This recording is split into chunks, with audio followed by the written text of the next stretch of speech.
to If These Walls Could Talk. I'm Wendy Stuart, and my other half, Tym Moss, is not here today. We hope to have him back next week, but on our behalf, let's wish everybody out there a happy new year. You know, we had a 2-week hiatus on this show because somebody put Christmas and New Year's in the middle of the week, which made absolutely no sense to me. I know. It just happened that way. But I was doing reruns, and I'm not a rerun kind of girl, if you know what I'm saying. So I am so happy to be back here live with everybody today. And I want to give a shout out, first of all, because our show, of course, streams all over the country, but we have guests on from New York, from LA, and anywhere in between.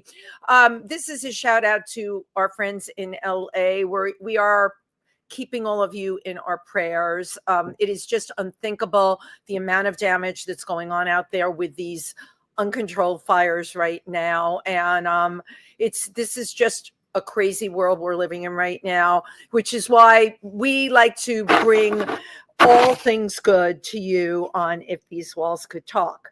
So I hope everybody had a really fun holiday season. I am, let's see, I think I went to 20 parties in 11 days over the holidays. It was a lot. As a matter of fact, they all blended into one party. So you meet all these people and then you don't even remember anybody that you met. But of course, if you run into me in the street and you recollect some conversation that we had together, even if I don't remember it, I'll tell you that I did. So speaking about LA today, I am very excited about the guest we have on. She is from LA, and it's just a blessing that she's here.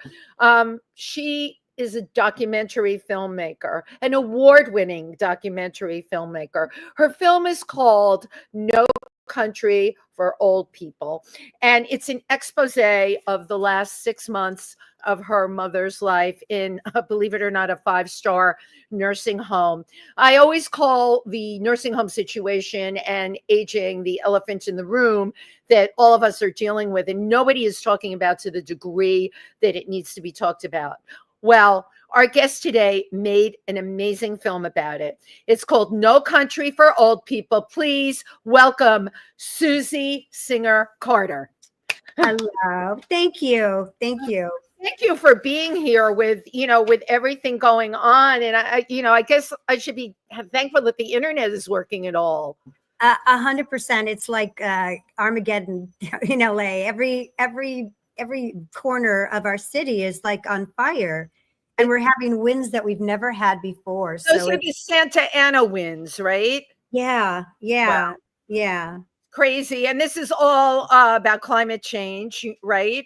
I would think, yes. I've never seen it in my lifetime. No, I know. Things like this, yeah. I know. My phone's been blowing up, and Facebook also, with people marking themselves safe, evacuating their homes. And, I just hope and pray, as you do, that we can get this under control, right? Yes, I do. We're dealing with a lot, and everybody knows I see the world through rose-colored glasses. Okay. But I am also a realist, which is why I have you here today. You did a really wonderful documentary that I've only seen pieces of, but it's an expose on nursing homes. And my first question for you is, I know your mom was there for 6 months, right? Yes. In a 5-star rated nursing home. Yes. Right. Yes. Right. What prompted you and what gave you the ability? Because the pieces I watched of the film really hit close to home of what I went through with my husband in the hospital.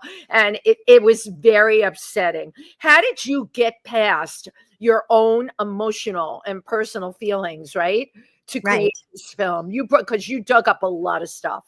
I did. I think that knowing from having experience of making other films that touch people, and one in particular, which was, one of my other films which was starring, it wasn't a documentary, it was a narrative short, but It was starring Valerie Harper in her final performance. And she played my mom. It was another project inspired by my mom. Trust me, I do other projects without my mom. But and I read about you. Absolutely. It was very, very inspiring, though, because it was my first, obviously, foray into, dealing with someone with Alzheimer's. And I didn't know what to do, how to deal with it, as nobody does until you're thrown into it. Right. And I learned so much, and I wanted to share my journey a little bit, and how my mom and I helped each other go through this journey and make the best of it. Right. So I call it a joyous look at Alzheimer's. And initially I was like, I don't think people need another film about Alzheimer's, but in fact they did. And in fact, stories are important because stories resonate when they're authentic. And so this film, this little 20-minute film, was Oscar qualified. We went to Cannes, we won films, we won the PBS Award. So it told me, while I was towards the end of my mom's life and I was going through this, and I had a great mentor who I'll tell you in a second who that is, who said, who encouraged me to do a documentary, because he said, this is what he said, this is not me. He said, you're a very good filmmaker, and I think this is a good opportunity to be able to pull the curtain back. And Susie, you're allowed to say that you're a very good filmmaker. Okay. We empower women on this show. You're the one making these films. Thank you. So, and I thought, what? I saw things that I couldn't unsee. I loved my mom so much. She's one of my favorite people in the world. And I felt like she did not get the exit of her life that she deserved. And everyone deserves to leave the world with dignity and respect, and when they want to. Right. And not at the, not at the predilection of other people. That's the most personal choice you can make. I completely agree with you. And she was such a force and such a trooper. And I just thought, I must do something because I can. Right. And is it hard? Yes, it's hard. I've been living with this crisis for the past 3 years. Reliving it. Yeah. And I just told Mom, you are powerful. You are helping. We're going to make some movement, whatever it is. I can't predict, but we're going to at least get the word out, and people are going to know that this is not just my mom's story. This is everybody's story. My husband, I told you, was in the hospital for 5 weeks. He passed away March 19th. Almost everything I saw that you depicted, he had all of those things happen to him, every single one. Now, how can that be? How can that be? Because this standard of care this is the standard of care, and nobody's looking at it. It's about, I don't know where to begin because it's such a big story. The story of this crisis, of long-term care crisis, because it's been going on for over 5 decades. And you didn't know that. I didn't know that. Nobody really knows that until you're in the thick of it and you're playing whack-a-mole, right? And that's a really good, that is a great analogy. That is exactly how it is. That's exactly how it is, right? And when you're in it, first of all, your emotions are running high because this is your loved one. Right. And so you are in survival mode, and you're not making the best decisions because you don't know what's real, what's not. Right. And there's this culture, the culture of this long-term care, has become so regulated in a way that is not to the benefit of the residents, but in the benefit. Nothing to do with the person that's there in front of them. Every person that you showed in your film, or it could have been my husband in the hospital. My God, they're laying there. I looked at that and I thought, there's a pill now you can take. It's legal. Exactly. I'm like, if this is me towards the end, I'm telling my daughter, I want to take that pill. I am not going to do that dance. It's awful. It's awful. Nobody wants to do that dance. Nobody does. Right. So, would you like me just to give you the quick? It doesn't even need to be quick. I want to hear the whole story. So my mom was at this 5-star facility here in Los Angeles, which is coveted and loved and respected. And it's been around forever. And I did a song and dance to get her in, because people that have a cognitive disease or, a progressive disease, anything like Parkinson's, it can be either a short run or a very, very long exit. And so it doesn't matter how much your nest egg is, at some point you will run out of money, because healthcare is very expensive. My mother had Alzheimer's, 2 years in a facility, and this sounds terrible. She passed in her sleep. My sister and I were grateful we had gone through all of her money taken That's care right. of. And That's you know, Alzheimer's is a very expensive disease. It's a very expensive, because people start needing more and more help. Right. And so, and the more help, the more they can bill. And so, my mom ended up on Medi-Cal, which is Medicaid across the nation. Right. And, that is like, once you hit Medicaid, you know that you're at the mercy. You are not really the customer. Right. The government's the customer. But, you don't know that, because you've paid into Medicare and Medicaid all your life. And so you figure that's your just due, right? But in fact, it doesn't matter. Because you're now a pauper, basically. It's like you should be grateful for whatever care you get. Right. At this point. Well, they take everything that you've paid into, and now it's back on you for your care. But here, this is my question, and you're more knowledgeable than I am. Everyone ends up on Medicaid eventually, right? You go through the initial amount of money. What about people that have endless deep pockets? Is it different for them, or do they get better treatment in these facilities, or are they kept at home with round the clock, top of the line care? Tell me what you know. The latter, because there are no facilities that are staffed enough, right, to be able to care for you, whether you are in the 1% or not. So if you're in the 1% and you can afford to be in like the best, you would not be able to get any better care unless you paid for extra care to come in every day. So if you had, your own caregivers that were there with you, which often you'll see that where someone will have, right? Yeah, I've seen that. You're right. And that's the only way. And, but, most people don't want to go into those places. So the people that can afford it will hire, private help. And it doesn't take just one person. It's going to take 2 people, could take 3 people. Yeah, 2 to 3 people. They have to do like those 8-hour shifts. And certainly when you're taking care of someone with Alzheimer's, God bless my mother, but she was really loopy and she would run away. She was in a facility. They called it lockdown. Yes. You didn't know you were locked down. The gates were covered in beautiful landscaping. But with Alzheimer's, they run away, and then they're found, you even mentioned it in your film, they're found dead outside. They're frozen to death in the cold. Yes. That's a whole nother topic that we can get into another time if you ever want to. I have a podcast, which is Love Conquers Alls, which is because I want to keep people, abreast of what actually goes on. And yes. And so there, this all comes down to how are we letting this happen? Right. How does the public not really, why is it not aware? Well, because first of all, we're the most ageist society. So you hear things like, well, at least they lived to 85. At least they're or their own, they aren't. She's 90, Yeah. Okay. I got that. And she'd like to see 91 if that's possible. With dignity. And she's not, people will tell you when they're ready to go. They really will. Absolutely. People that are ready to die will not try to hold on. They won't. My mom, I kept telling them, no one knows her more than me. We communicate. Just because someone communicates differently doesn't mean they're not communicating. Thank you. Thank you for getting that. Right. And you only have to look at children who don't have their language yet. Do we not know when they're in pain? Do we not know when they're happy? Do we not know when they're laughing? Do they not receive love? And do they not give love? Yes, they do.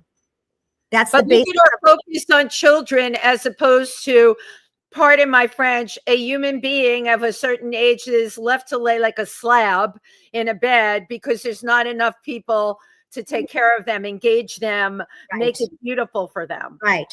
So It's ageism. It's ageism at its finest, example. And then you have ableism.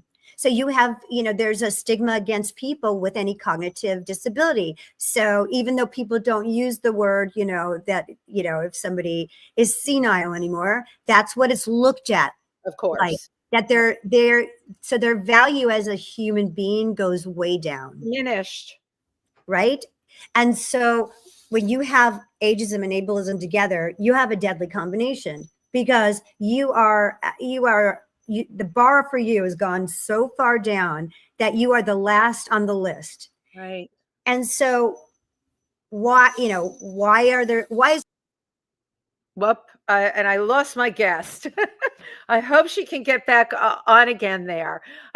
So we're having an incredible discussion today here on If These Walls Could Talk with Susie Singer-Carter.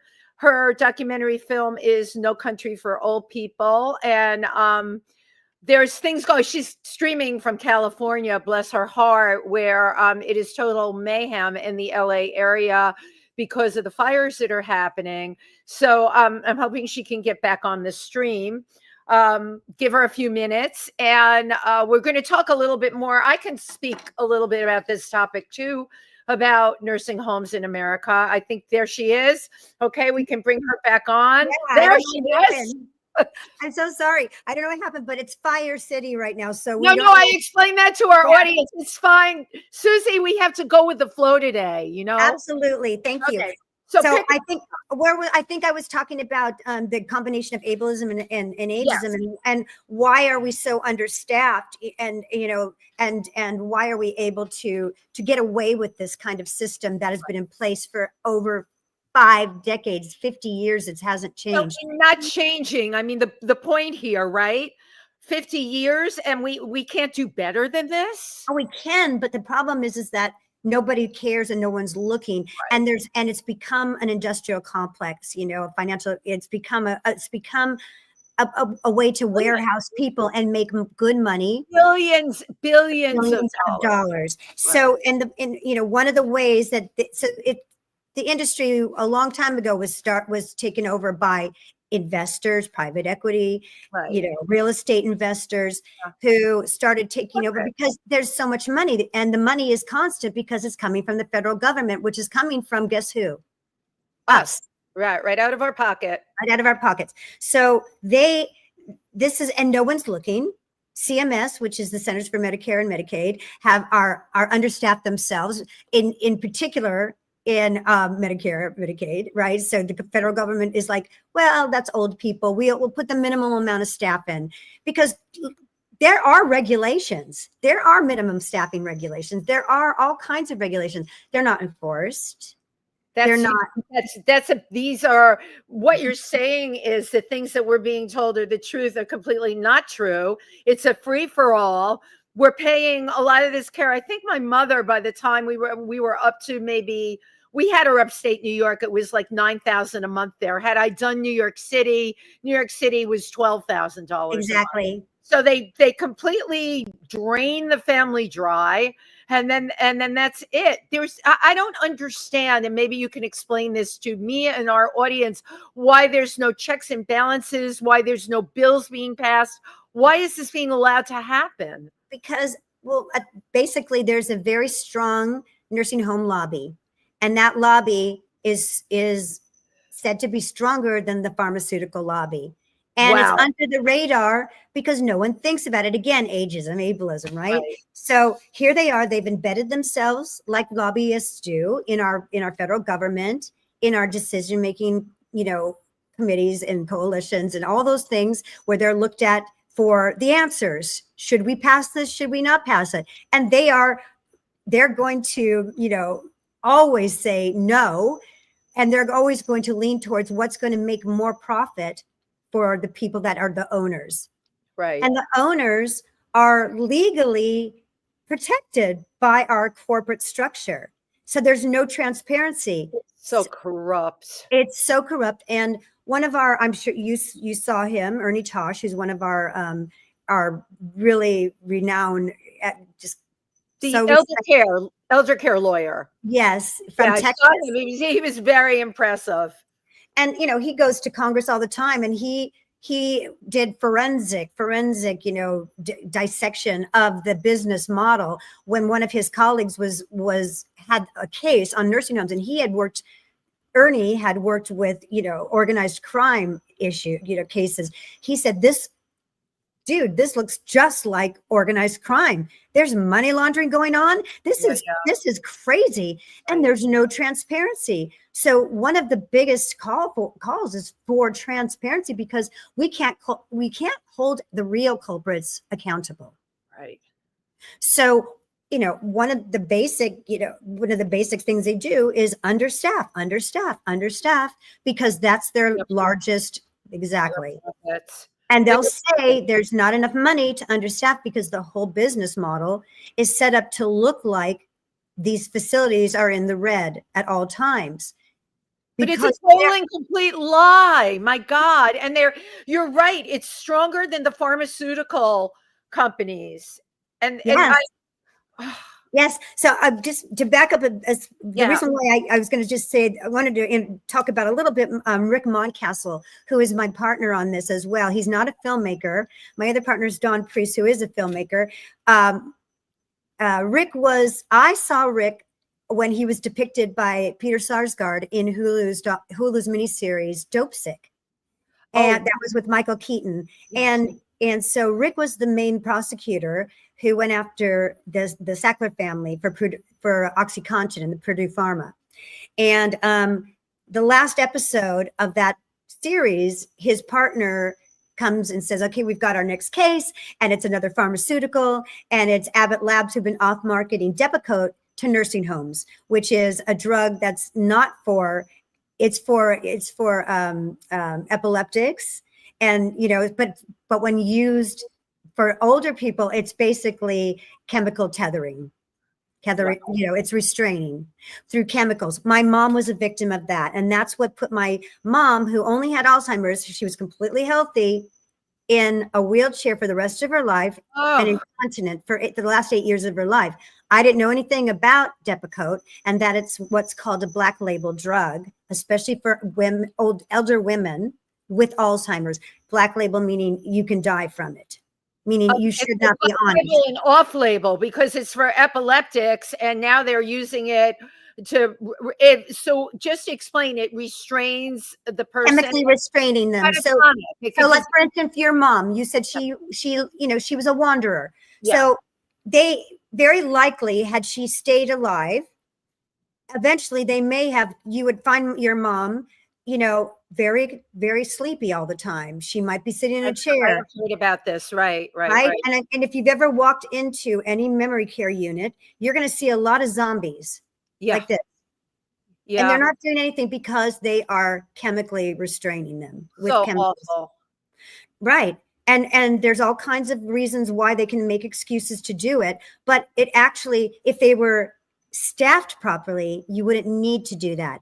Now, in our documentary, we do make a big point to say that our frontline workers, they're just as much a victim because they're given too much work in not enough time, and they're overwhelmed, and the pay is awful. Right. It's by design. They want turnover because then they can pay them the least amount. Right. They don't hire the right kinds of registered nurses or enough registered nurses. Of course. Right. So there's a lot of, nurses that go specifically into geriatrics, and they don't hire them because they're more costly. Right. So you have undertrained, understaffed facilities, and that's the norm. So you have people that are incontinent, and that can happen to any of us. Of course. And they are left to stay. They're left to be in their excrements, in their urine, in their nobody changes that all day. And or a person who doesn't have cognitive issues will say, I really need to go to the restroom, and they'll say, we don't have time, go in your bed, we'll clean it up. Oh my God. Just to do this to people is absolutely awful. I can tell you, I really feel that the hospitals are a parallel to this. I think what was so upsetting for me watching what I did it was reliving Alan's 5 weeks. And I'm going to say the name of the facility. It's Lenox Hill Hospital in Manhattan. And every single thing you're talking about, the lack of bathing, and the nurses, God bless them, were really great. They did everything they could. But you know what? When my husband wasn't getting his anxiety medication and he was screaming, I'm dying, they went and moved him to a room all the way at the end of the hall where he wouldn't, quote unquote, upset the other patients. And like you, because I read about you, you came in there and you took scalps. Let me tell you, Susie, I walked in my designer coats from Sample Sales with my long-haired Chihuahua. I didn't give a damn whether that Chihuahua was a therapy dog or not. And I took scalps. And you better believe that they knew I was coming. He got his anti-anxiety medication. And he was also moved into rooms I wanted him by the nursing station. This treatment that is happening to our elderly in this country is blasphemous. And I personally, you and I can sit here. We're aware. We know. We can share. I don't know how to fix it. Well, the way to fix it is it's really we're starting a movement called Roar, which is, if you only look at movements like MAD or Me Too movements and things like that, where as a collective, as constituents, it's where the power lies. Because as I said, our lobbyists are embedded in our government. They pay millions of dollars in campaign funds to our politicians. So we need to go to the streets. We need to let our politicians know that we are aware of what's going on and that we demand change and that you're spending our money. And that's the only way it's going to change, because as constituents, that's our power. That's our currency. Right. And they need us. And so we have to use the currency that we have, and we must speak out. We must. So it's respect, it's oversight, it's advocacy, and it's reform. That's what we need to really roar about that. We need to scream about that, because if we don't, it will continue another 50 years. So speaking of reform, and I'm hearing what you're saying, but how is it that our politicians are not being the activists on this? You would think it's a no-brainer, right? Why should they, if they're getting paid money? They're all corrupt like this. Yeah. I mean, that's what lobbyists do. They fund campaigns. They put it in their coffers, and they're very dynamic. Money is very powerful, isn't it? Of course. So basically, you are talking about a grassroots movement of all of us. And the reason I'm on this track with you is because lately I'm involved in a lot of things. I am noticing there more and more things are going to a community level, to a grassroots level, to people bonding together and saying, no, this is not okay anymore. We have to, because all of the traditional advocacy that has gone on, and trust me, there's been amazing groups, and like one of our partners is the National Consumer Voice for Quality Long-Term Care. They've been around since 1974. Does that give you any clue as to how long this has been going on? Right. So why do we, and this is traditional advocacy. They've done a wonderful job, and they've kept things at least better. But the oversight and the transparency and the penalties, which are at the end of the day a cost of doing business, it's worked into all of these business models.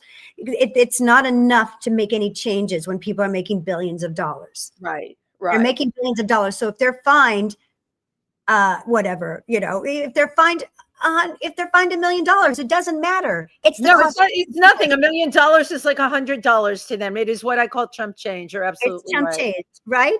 And then also there's all kinds of ways to get around it. Like there's been, we interviewed a whistleblower, and who was one of the people that brought to light this franchise in Florida, who, it was egregious. She was part of this case for 12 years of her life. It is not an easy choice to become a whistleblower. I'm just going to say that. We had to shield her, change her voice, because it's not you think, oh, well, I can make money off of being a whistleblower. It is such a Oh my God, difficult. it's going to be like the mafia where they can come and take a hit on you, really. It's terrible. It's terrible. And at the end of the day, the courts deemed a $350 million suit against them. And what did they do? They filed for bankruptcy and reopened with another name. Okay. And that is so typical. I mean, come on, we hear that all the time. That's the way of doing business. So where is your power? Where is your power? Where is your power? Where is your power?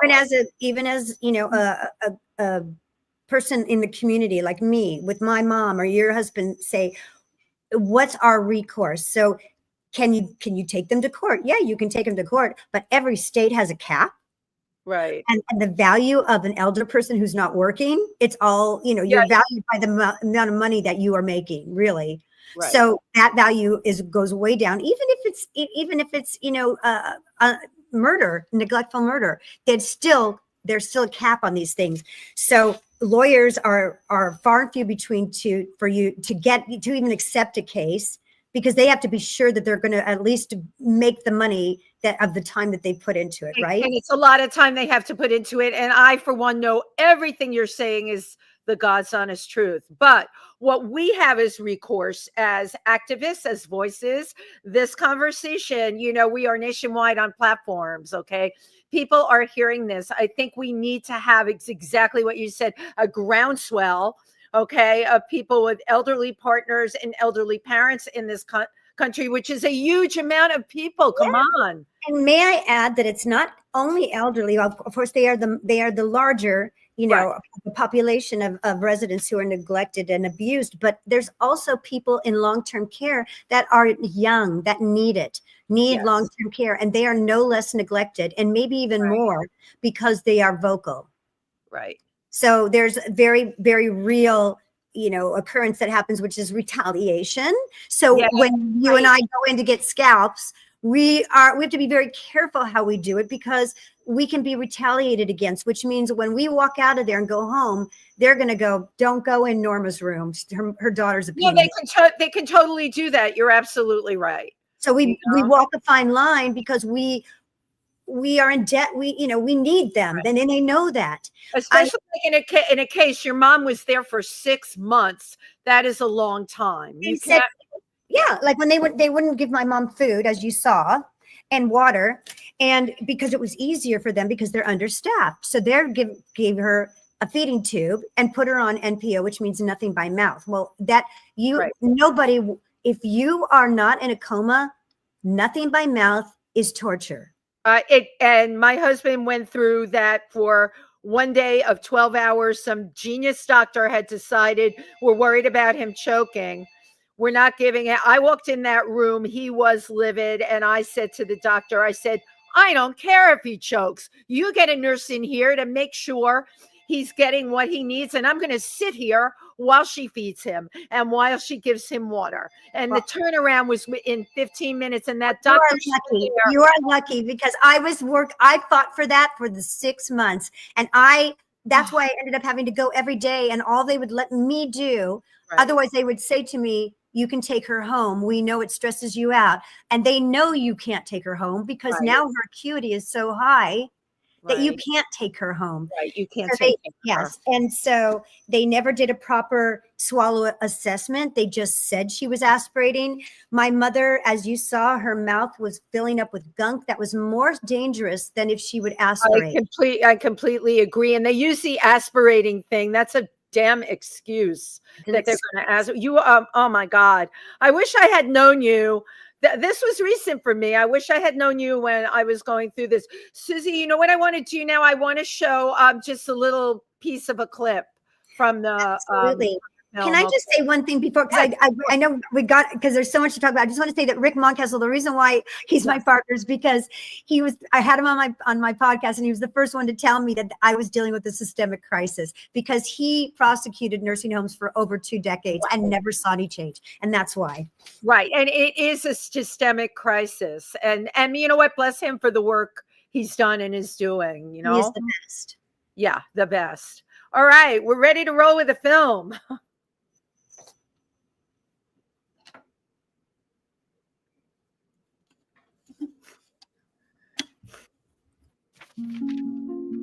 As I watched my mother fade away within the confines of a nursing home, I discovered that behind the facade of care lies a dark reality of neglect and abuse. This is the story of our struggle and countless others trapped in the grip of the nursing home crisis. The founder of Cleveland-based Life Care Centers of America is now one of the richest people in America. The average nursing home is making a ton of money. The way they move their money is just like a criminal enterprise. They prefer to line their own pockets. I've said for 40 years it's legal money laundering. You just got to follow the money. This is a trillion-dollar business. We're taking our elders, we're putting them in a warehouse and throwing away the key. Raping is low staff. Meanwhile, 10 residents have died from dehydration. You get stripped of your dignity, you're tortured, and you're tortured to death. 169,291 nursing home residents died who normally wouldn't have died. That's completely inappropriate, and there's terms for that. What are those terms? Well, that's murder. You are literally killing people to make more money.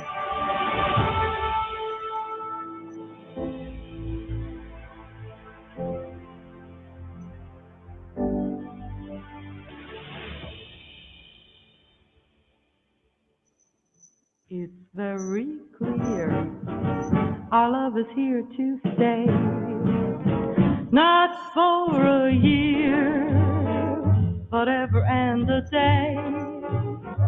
The radio and the telephone and the movies that we know may just be passing fancies, and in time may go. Ooh, my dear. Wow. Just amazing.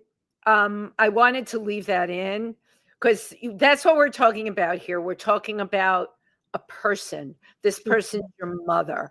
Dynamic person, my God, as a young woman signed to Capitol Records, beautiful, filled with personality. They deserve better.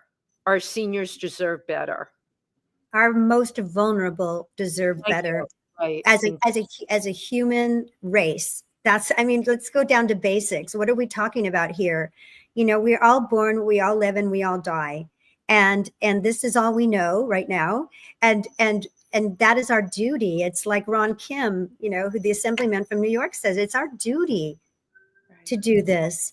It is an honor to, you know, I don't want my mom to die.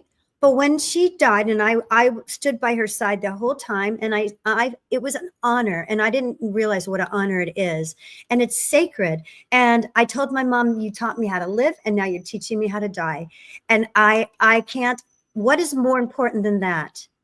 Right. What is, you know, that's the basics of life. Everything else is delicious cherries on top, right? And that's what we do, and we should. We just it's ours. That's all we have is our life. That's all we have that belongs to us, really, at the end of the day, you know. Right? And you grew up with your mother.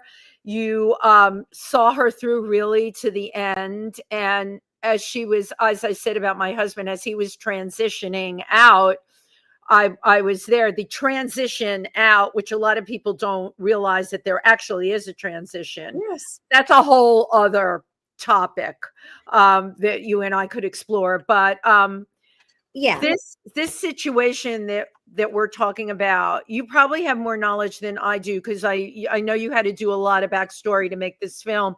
The situation in Europe is better than here, right? Mensa. No, it's pretty bad everywhere, honestly. Like okay, like the Netherlands have some good facilities. You know, I get emails from people in the Netherlands say it's just as bad here. Thank you for doing it. You know, I belong to a coalition called Open the Doors that's based in Australia, and it's an international coalition for reform, and it's really bad everywhere. It's horrible in Canada. It's horrible in the UK. It's, you know, because people say, well, what about, you know, social, healthcare? like Yeah, socialized healthcare. Well, no, obviously it doesn't work, because once people are past the prime, it all goes back to the same. It all goes down to ageism and ableism and people, taking advantage of those systems. And so nobody really, it's just awful. Susie, do you think, I've spent a lot of time, I've worked in places like Africa and poor countries where the seniors are treated with way more. Yes, dignity. it's interesting that you say that.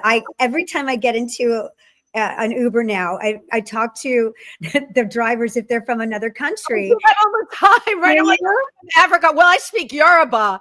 Cool. I've worked in a lot of West African countries, but it's West African countries are the best. I mean, they revered. That's so funny that you said that.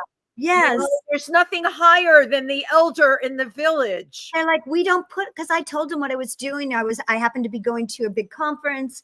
This was when I was in Maryland. Yeah. And he was I said, what do you do? How do you treat your elders and your vulnerable? He said, we take care of them. If I'm busy, then my sister, that's what we do. We don't put them elsewhere. We take care of them. And I said, that's as it should be, Okay, look at you as one person. And in my mom's case, it was my sister and I. What if we don't have the skills or we can't hire around the clock? What's our answer? Because our big problem, right? I live in New York. You live in LA. We're not in some village somewhere. Exactly. Where, auntie is two doors down and the cousins are right. That to me is there's no more. We don't live in communities anymore. Like when my mom grew up in the East Coast in New Jersey, and I remember the stories of her telling me like her mom was a working mom, aunts and uncles were everywhere, and it was a tribe.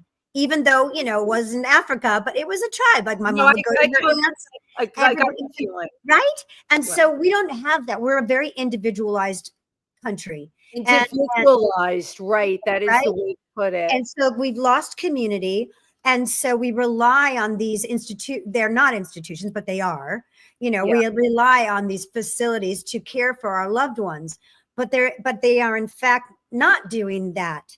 And if they are the outliers. I'm not, and if they are, they're doing it at a great deficit to their own, survival and their own ability to get to, support their own lives. You have frontline workers, we talk about this, who experience, moral injury because they go home and can't stop thinking about the people that they couldn't serve. Right. And the suicide rate in doctors and in frontline caregivers is tremendous. It's growing exponentially. That's something that no one talks about either. That is definitely happening out there. So people are not going into geriatrics. People are not doing that like they used to because it's not worth it. It's too hard. It's not financially rewarding and it's not emotionally rewarding like it could have been. It's soul sucking. It's funny. The palliative care person in the hospital when my husband was there, when I said, why, what about this? What about that? She said, you have to understand the cardiac and neurological are funded hugely. Palliative care, not even a little bit. Not even. Well, here's the deal on that. There's, when you watch the documentary, which I hope everyone does, there, we talk a lot about hospice because hospice is actually paid for, whether you're on Medicaid or not, by Medicare. Right. And Medicare pays a lot more, triple, quadruple amount than Medicaid does per day. Right. And so it's become big business, sadly. So people who often aren't ready for hospice can be, if they're high maintenance like my mom, can be pushed into hospice because they can bill more. They can get up to $1,500 a day. That's over $30,000 a month on one person and put in a minimal amount of work. And especially if they're in a facility that are living there, now the facility doesn't have to take care of them because there's a hospice team taking care of them who really aren't taking care of them because mostly what they want to do is tell you, just give them morphine, just give them morphine, just give them morphine. That's exactly right. Let me ask you then, you're talking about hospice now. It seems that a lot of people choose to do hospice at home. They wanted to send my husband home. I'm like, I'm not skilled to do this. And what I've heard about the hospice care in New York when they send people to your house, dreadful. So because I yelled and screamed, they let him do hospice. It was 2 days in the hospital. He had a beautiful room. It was, I have to say, I made his exit as good as possible. But the hospice, they're really encouraging people to do hospice at home. Why do you think that is? Well, because they only have to go in contractually, you know, like once a week, right? At the most, I think it is. And so it's low maintenance that way. They can bill and not have to put in a lot of resources. Right. So they go in and drop off drugs. They're supposed to come and shower. Sometimes they do, sometimes they don't. For 9 out of 10, they don't. They're not doing that, right? And so, and what do you do if you've got your loved one at home and the hospice team is not doing what they're supposed to do, what they say? In this position, right. So what do you do? Where's your recourse? We'll be there. We'll get there. Don't worry. We have someone coming on Thursday, but what about today? Today's Tuesday. We'll be there. You're just going to keep getting put off. This is the problem. But honestly, and I think I know because my mom ended up in hospice. She was in hospice a long time. Those 6 months, they wanted her on hospice because they wanted just to get rid of her. Am I crazy, or do you remember hospice used to be when you were really on your way out? Yes. And right now I hear stories. I just have a friend that came out of hospice. Exactly. You can go what's called graduating. How can this be? Then it's not hospice. Because either they're going to, so there's two scenarios. If you're in hospice, there's two scenarios.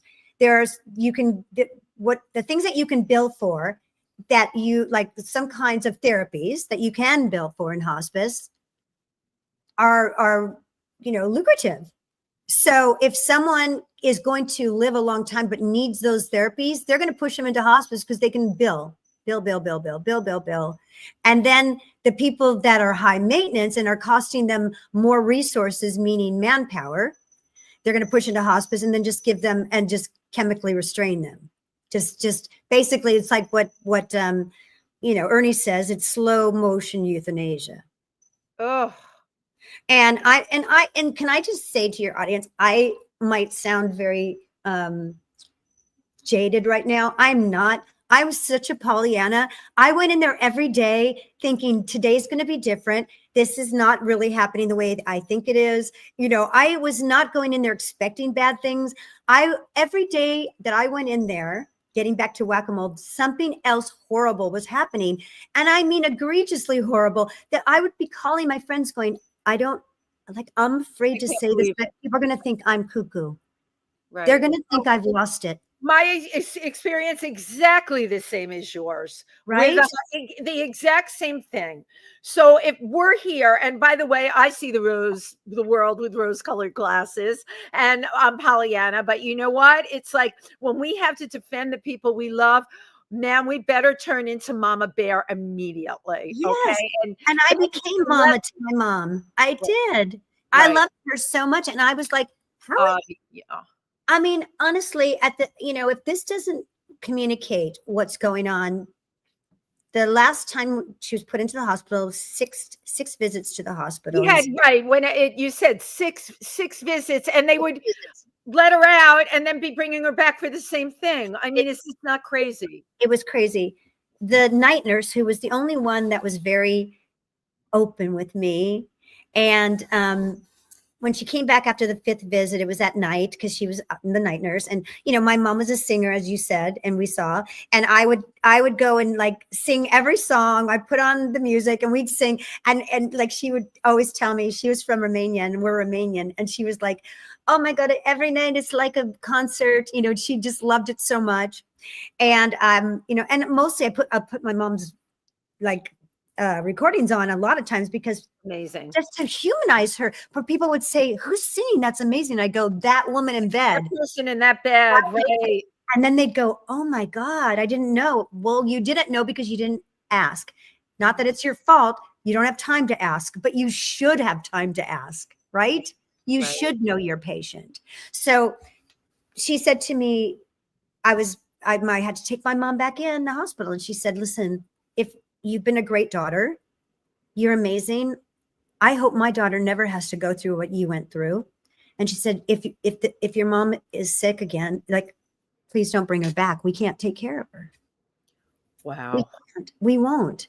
Right. And I didn't. I kept her in the hospital. I put her in her final hospice in a hospital. And I did what you did. I made the room beautiful. And I just leaned into it and knew she was going to transition. And that was it. And I did my best.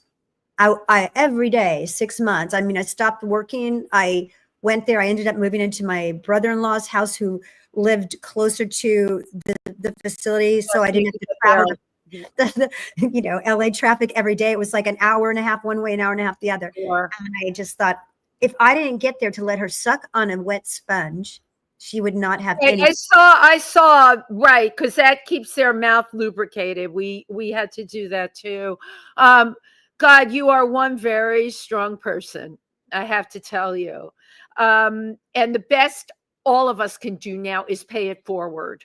Yes, please. That's what I think my story, and you're telling your story through this film, which is great. Now, let's talk about the film. How can people find it?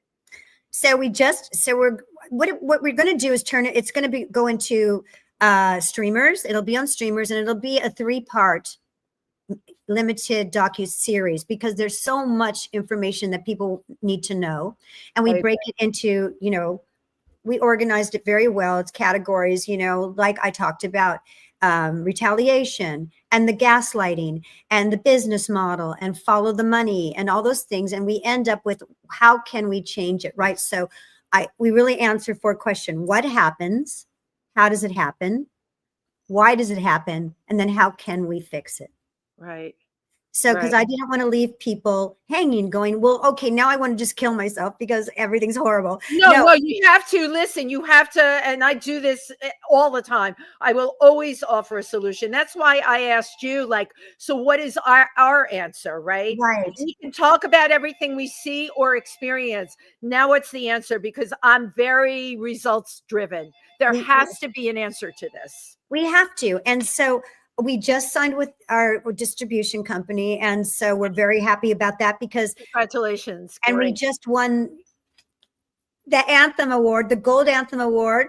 I got to put on my glasses. I want to see the Anthem Award 2020. Down there, you can see it. And we're very proud of that, because that's for social impact internationally, globally. So, and we were acknowledged in film and TV for our impact on health awareness. And we haven't even gotten out yet. So we are, we hope to be on streamers by March, if not sooner. That's where we're at. Yeah, because the project is done. It's ready to go. It's just, we have to be very, savvy in how we release it, because I want it to get to the most eyeballs as possible.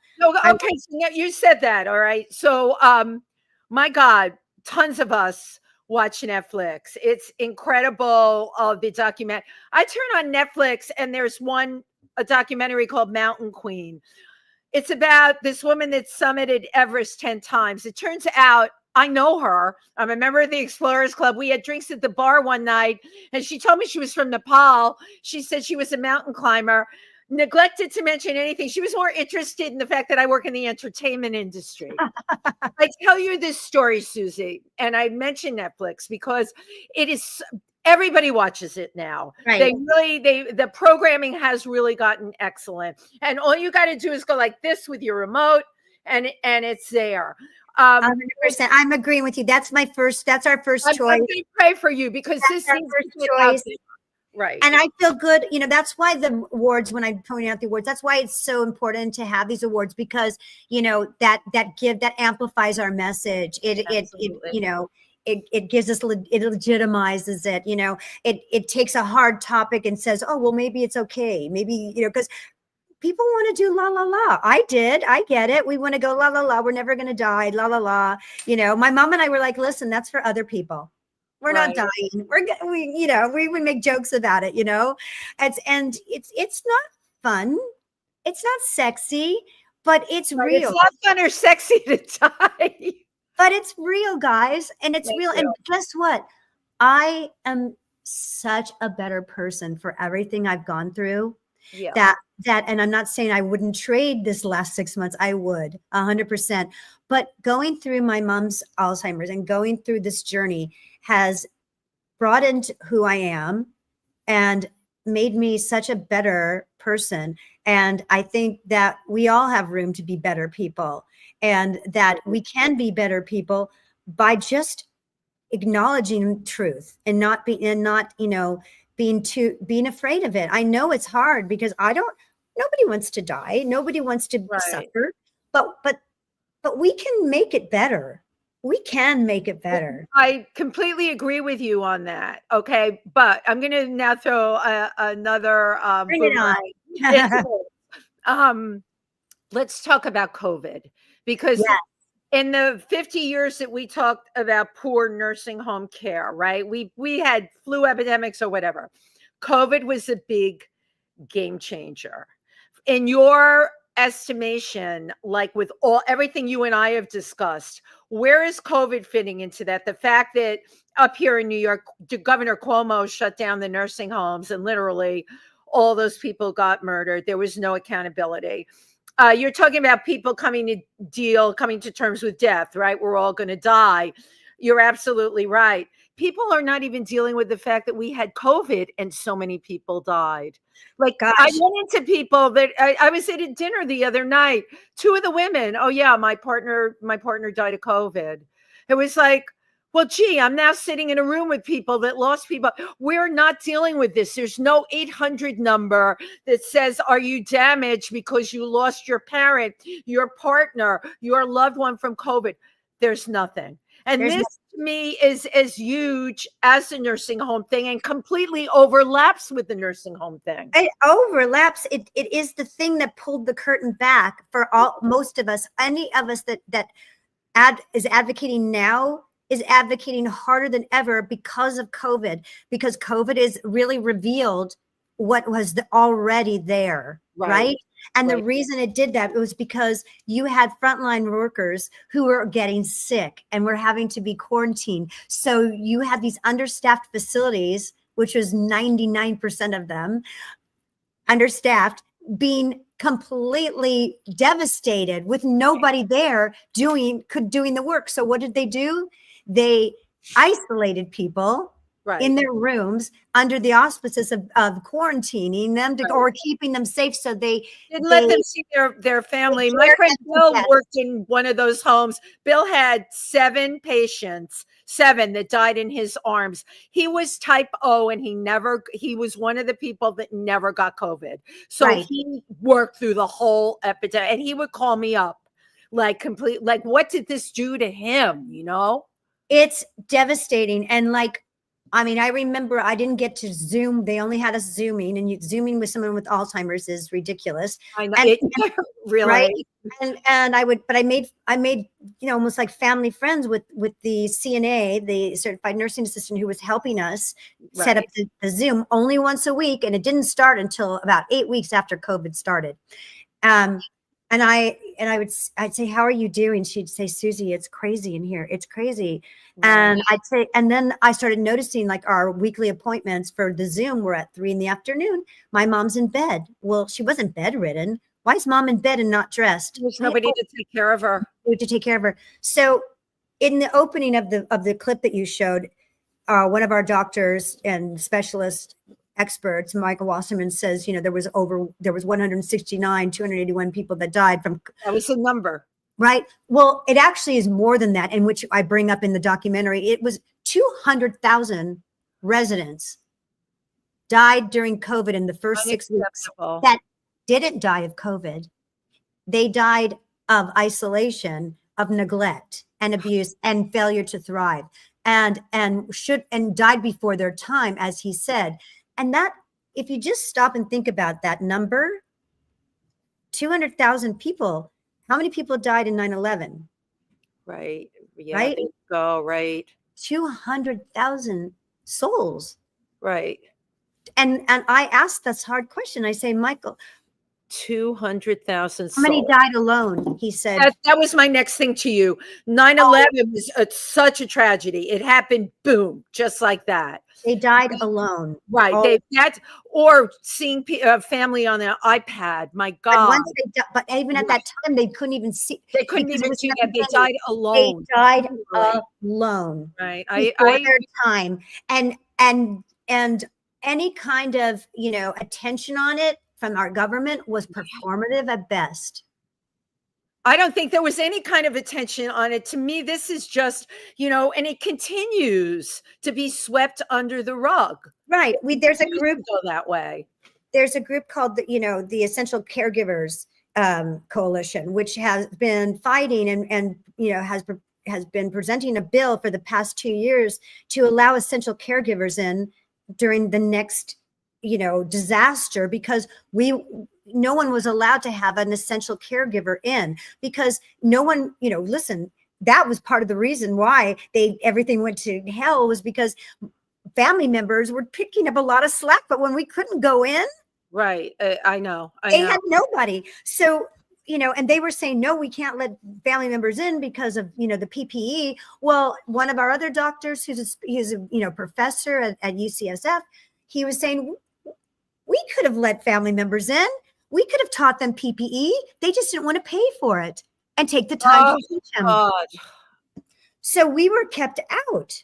Right. And so,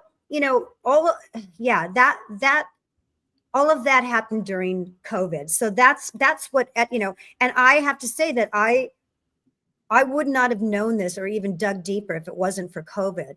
I would have just assumed that everything was the way it is supposed to be. Right. But because everything was heightened and we were all focused on our loved ones, that's when, and if you really took time to take a look, like a lot of people did, you'd go, oh my God, what's going on? What is going on? And, by the way, the bill has not been passed, that bill, which is a simple bill. My partner and I helped put together a video of like a family from each of our states telling their story to bring to our government, to say, here's why. These are the stories of people that were left. We need to be able to have one family member or one designated person to come in. And it didn't pass. So they're still trying. They're not going to give up. But this is the thing about traditional advocacy. Look how long it's taken. In the meantime, how many more people have died? No, I know. You have uncovered so much. And again, my wheels are turning. I'm thinking your next film, like, you need me to tell you this, the COVID, what really happened during COVID, because you just, even in this last couple of minutes, shared things that most people don't even know about. And these stories have to be told as well. I'll tell you what, Wendy, I had our section on COVID, because that's how I start the documentary. It's like, I talk about I call it the dirty little secret. Yeah. Right. And it was a lot longer, the section. And I had to pare it down because it started to take over my documentary, because there's so much to tell. There's so much to tell about what happened during that time, which is emblematic of how our government is structured in these kinds of situations, and what takes precedence, and money always. Right. And that's what goes on. It is interesting to me that neither presidential candidate came out and talked about any of the things that we're talking about here today. There was no, it wasn't part of anybody's campaign. No, I mean, Biden tried to, like, the Build Back Better. He did try and do the Build Back. And we talk about that, but then you've got the, Mark Parkinson, who's the head of our the nursing home lobby, and we really showcase what he says. He's like, he talked about on the news, it's all great and good to have this Build Back Better bill, but there's no funding to take care of this. We can't cover more staffing. Right. And meantime, we've got headlines flying, billions of dollars going into billions of dollars, right? And, as they're warehousing our loved ones. Oh my gosh. So, so all that is going on behind the doors, as I say in the beginning, and that's what's going on. So I hope that the amount that we talk about the COVID situation, I think that people will get it. It's not everything, but it will certainly, pique their interest to find out exactly what was going on. And here's the other thing. There's people that would rather not know. That's the problem. I think there are people that you're amazing to me because you're going through this with your mother, and you not only rose to the occasion, you didn't emerge on the other end fried, you emerged with a film. That says a lot about your capability. And it's not that other people aren't capable, but I have friends that have lost parents under terrible situations that were honestly never the same after. We all know people that are like that. They lost someone. A lot of times it's a parent, and then they're never the same. Right. So it's devastating. It's devastating. And I know that, and I'm aware of that. And I don't know what, people ask me this all the time. How did you not just walk away? Because people do, you get burnt out. And exactly. I have friends, it's the same thing. It's just like, they're done. They want to live their life. I get it. But I think the difference is that, if I was a makeup artist or I was, working as a school teacher, I'd probably want to get back to my job. Well, this is my job. Yeah. Making film. So why not do it, for something and pay it forward, like you said. So this was my job. And I just felt like this was my purpose. Like if I ever had a purpose, this was it. And I'm going to do the best I can to leave this legacy of something good. And this is, so that makes me feel good. That gets me up every morning. That makes me sit down at my computer and thank my mom. Yeah. And be grateful for this little face of hers. I love that face. And, thank you for giving me this power to tell your story. Right. And that's exactly what as they say, to tell her story. And I hope that she's proud. And I hope that she knows that her being, I think just her soul and her spirit is powerful. Absolutely. And that it will resonate. And I think people will feel her as a human being. And I think that's the only way we can make changes is to touch people here. It's all about empathy, and it's all about people seeing something and saying, hey, that's me. Oh my God, I experienced that. You're 100% right. And certainly film is a wonderful way to communicate it. Where can people find out more about you and your other films, you in particular? Well, I have my own website, which is Go Girl Media. Go Girl Media. Okay, that's what I thought it was. Okay, great. Yeah. Which all started when I was, I've always been a go girl, and very much just, advocating for female-driven projects, and in starting in children's programming on CBS. And, so I very much am I'm a protagonist for women. I think women need other women to support and to advocate for each other, because absolutely we need our own club. And so you can go there. And if you want to know more about, obviously, I see you put it up to know more about No Country for Old People, be part of our movement, Roar, come be a Roarier, as we've coined it. Roarier, we need across the country, we need to do this grassroots. It's so important. We're all going to get old, God willing. We're all going to be, like Rosalind Carter said, we're going to be a caregiver, need a caregiver, have a caregiver.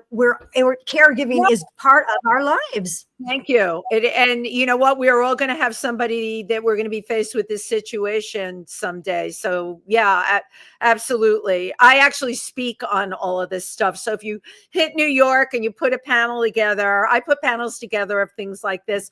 I love getting this out there, and I love when it's female empowered. Not that there's anything wrong with male empowerment, but there's something about like women. And I've had discussions with a lot of my friends, women friends in Africa. There's just, the power that women have is what we are, Well, we are natural caregivers. We just are. Right. It's part of our DNA. And there are excellent male caregivers. That I know for sure. Absolutely. But you know, the way that we're wired, and we are wired for the most part to be caregivers, right? It's in our hormones. And you know, I talk about this on my podcast about Alzheimer's. I say there's that moment that we all experience where the roles switch, and I became mommy to my mommy. That is And exactly. I became mommy, but in a respectful way. Like, I didn't infantilize her. No, I just I tried to reach her where she was at. And I can tell you that my heart was so filled when I became mommy, because I was like, look what I'm doing. What a great feeling. I'm caring for this incredible gal. Right. Lady, not a mom. I'm talking about a woman. This is the incredible woman who had this incredible life and was filled with personality, and a singer and a mom. And right. And always a pistol. And if you watch My Mom and the Girl, a pistol, yeah, you could see it. A pistol. And if you know, I'll give you the link to My Mom and the Girl for your listeners, because I want everyone to see it. With Valerie Harper, it was her last performance, and you'll see my mom in the credits with Valerie. And my mom is hilarious. With Alzheimer's, she'll still make you laugh. Because she never lost her humor. She never lost her essence of who she was. What is the name of the piece she did with Valerie? I want to also write My Mom and the Girl. Where can we find it? I'm going to send you a link. Okay, great. It's out there, but why pay for it, right? I want everyone to see it. It's great. Thank you. You're welcome. That is really great. Well, it's certainly been a delight having you on here today, is all I can say. Informative, empowering, passionate. We wish you the best with this. If there's any way I can help when you come to New York to do screenings or whatever, please feel free to hit me up. Believe it or not, a lot of people on this show do hit Tim, my co-host, who couldn't be here today because he is dealing with the hospice issue with his sister. So this is hitting close to home with all of us. And ironically, when your PR person sent out, I guess they call it a one sheet, I looked at that and I'm like, oh boy, this is like, because you know, most of the things I get are people's new films or their television shows. I get some really good whistleblower books. I like those, but this is like, I'm like, damn, she really, you know, is talking about the thing that we all need to talk about. Thank you so much. I like to take a picture when the person's on the video. It's just kind of crazy and weird to smile. Great. Okay. I can't thank you enough, Susie Singer-Carter. I wish you the best of luck with your project. And I want to say, if we can help in any way, please reach out. I you up on that, Wendy Stuart. I really appreciate it. I have a lot of fingers and a lot of pies. I know a wonderful hospice nurse here that she has a book coming out. Her stories would just make your hair stand on end. You know, we have to take off the kid gloves and start talking about this stuff. I agree. Thank you so much for your support. I really appreciate it. And thank you to everybody who tuned in today. It's really great to be back after that 2-week hiatus. I didn't like it. Thank you, everybody. Thank you, Susie. Be well, be kind, and have a good rest of week. Bye-bye.